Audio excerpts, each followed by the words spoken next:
नमस्कार, मैं हूं निशा शर्मा और आप देख रहे हैं राष्ट्रीय जगत विजन न्यूज।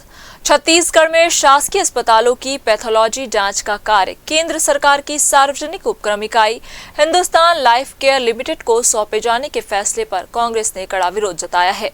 कांग्रेस चिकित्सा प्रकोष्ठ के अध्यक्ष डॉक्टर राकेश गुप्ता ने इस प्रक्रिया को नियम विरुद्ध बताते हुए राज्य सरकार पर गंभीर सवाल खड़े किए हैं। डॉक्टर गुप्ता के अनुसार फरवरी माह में जारी आदेश के तहत HLL 14 अप्रैल से जगदलपुर से अपनी सेवाएं शुरू करने जा रही है। उन्होंने कहा कि सामान्य वित्तीय नियमावली 2017 और सेंट्रल विजिलेंस कमीशन के दिशा निर्देशों के मुताबिक किसी भी PSU को बिना निविदा प्रक्रिया के सीधे कार्य देना प्रतिबंधित है, जब तक कि विशेष परिस्थितियां न हो। उन्होंने GFR नियम 133 का हवाला देते हुए कहा कि किसी भी सरकारी उपक्रम को कार्य देने से पहले पारदर्शी प्रतिस्पर्धा आवश्यक है। वहीं नामांकन के आधार पर काम देने के लिए आपात स्थिति एकमात्र उपलब्ध स्रोत या बार-बार टेंडर विफल होने जैसी शर्तें जरूरी है, जो इस मामले में लागू नहीं होती। कांग्रेस ने यह भी आरोप लगाया कि इस निर्णय से राज्य के सरकारी अस्पतालों में कार्यरत प्रशिक्षित मानव संसाधन का भविष्य संकट में पड़ सकता है।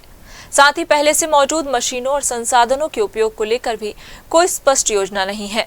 डॉक्टर गुप्ता ने कहा कि HLL द्वारा जांच की लागत, अनुबंध फीस और निजी वेंडर की जानकारी सार्वजनिक नहीं की गई है, जिससे पारदर्शिता पर सवाल उठते हैं। उन्होंने राज्य सरकार से मांग की है कि पूरी प्रक्रिया को पारदर्शी बनाया जाए और टेंडर के माध्यम से ही कार्य आवंटित किया जाए। साथ ही कर्मचारियों और संसाधनों के भविष्य को लेकर स्पष्ट नीति घोषित करने की भी मांग की गई है।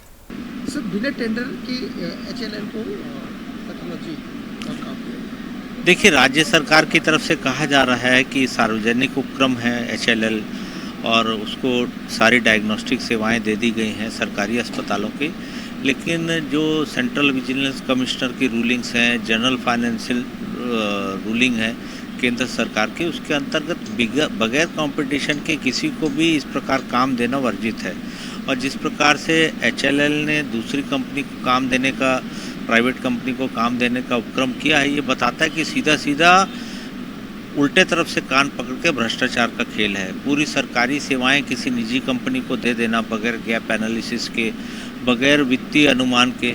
मुझे लगता है कि सरकारी सेवाओं में पिछले दरवाजे से प्राइवेट कंपनियों की एंट्री छत्तीसगढ़ में हो गई है और पूरी सरकारी सेवाएं निजी हाथों में सौंपने की तैयारी। चूँकि 2.25 साल से ये अपनी पैथोलॉजी सर्विसेज ठीक नहीं कर पाए। आप देख रहे होंगे कि छोटे छोटे टेस्ट मरीजों को बाहर जाके करवाने पड़ रहे हैं। जितना भी सेटअप है उसको चालू नहीं कर पाए, रिएजेंट की सप्लाई नहीं हो पाई। तो इन्होंने सोचा कि शायद HLL को देने का उपक्रम करेंगे, पारदर्शिता की दुहाई देंगे। और चूँकि HLL किसी प्रकार के डायग्नोस्टिक टेस्ट या पैथोलॉजी टेस्ट नहीं करती है, तो एक ही उपक्रम के माध्यम से बगैर टेंडर के किसी प्राइवेट कंपनी को पैथोलॉजी टेस्ट देने की तैयारी है और 14 अप्रैल से काम शुरू हो जाएगा। जिस प्रकार से सरकार झूठ बोल रही है, लोगों को ये बता रही है कि हम पैथोलॉजी सर्विसेज चालू कर रहे हैं सरकारी उपक्रम के माध्यम से, वो वास्तव में एक प्राइवेट कंपनी को देने का उपक्रम है। और सरकार ने जिस प्रकार से वित्तीय भ्रष्टाचार किया है और प्रशासनिक भ्रष्टाचार किया है, इसको कांग्रेस कमेटी लगातार आगे उठाती रहेगी। सुपर स्पेशलिटी सेवाओं के बाद ये पैथोलॉजी सर्विसेज प्राइवेट कंपनी को दे दी गई है और जगदलपुर में जो सुपर स्पेशलिटी अस्पताल शुरू नहीं हो पाया, ये बताता है कि ये पैथोलॉजी सर्विसेज भी कहीं न कहीं औंधे मुँह गिर जाएगी। फिलहाल इस खबर में बस इतना ही। देश प्रदेश की खबरों से अपडेट रहने के लिए हमारे चैनल को सब्सक्राइब करें और नई खबरों के नोटिफिकेशन के लिए बेल आइकन जरूर दबाएं। नमस्कार।